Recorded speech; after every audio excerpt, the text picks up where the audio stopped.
शैक्षणिक तत्वज्ञान प्रास्ताविक. प्रत्येक व्यक्तीची काही खास वैशिष्ट्ये असतात. कोणी श्रद्धावान असतो, तर कोणाच्या श्रद्धा सतत बदलत असतात. कोणी मानव संग्रह करणारे असतात, तर कोणी मनुष्य घाणे असतात. कोणी एकांत पसंत करतात, तर कोणी सदैव समूहात राहणे पसंत करतात.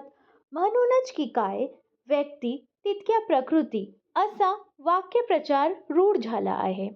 आपल्या अवतीभोवती वावरत असलेल्या व्यक्तीबद्दल जर आपण विचार करू लागलो, तर आपणास असे आढळून येईल की प्रत्येक व्यक्ती काहीतरी मूलभूत विचारांनी बांधलेली आहे. ज्या विचाराने व्यक्ती बांधली जाते, तो विचार त्या व्यक्तीच्या जीवनाची दिशा ठरवितो. जीवनाची दिशा ठरविणारा असा हा मूलभूत विचार म्हणा किंवा पारंपरिक रूढी म्हणा, त्या व्यक्तीचे अमूर्त आदर्श असतात.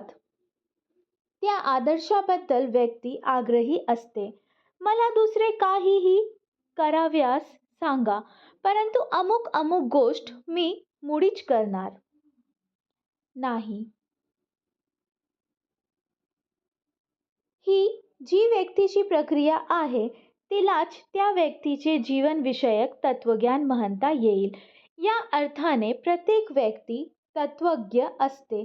प्रत्येक घरमालकीण आपले रिकामे घर भाड्याने देताना भाडेकरी कसा असावा याविषयी काही तिचे निकष ठरविते व त्याच्यानुसारच घर भाड्याने देते.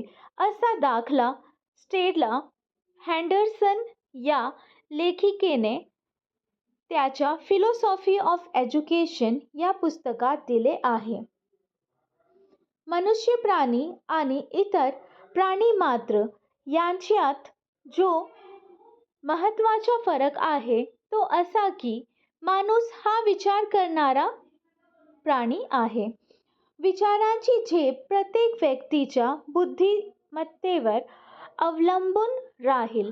कोणी आताच्या म्हणजे या घडीचाच विचार करतील, तर कोणी दूरवरचा विचार करतील.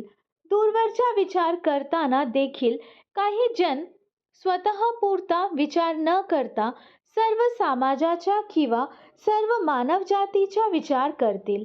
चिंता करीतो विश्वाची अशी धारणा असणारे संत श्रेष्ठ रामदास काय किंवा सोने चांदी आम्हा मृत्तिके समान असे सांगणारे संत काय ही याच प्रकारात मोडणारी मंडळी होती.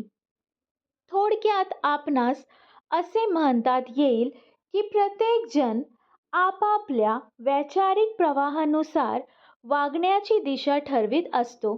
तत्वज्ञान हे जीवनाला दिशा देणारे असे शास्त्र आहे. या विषयाची माहिती पाहणार आहोत.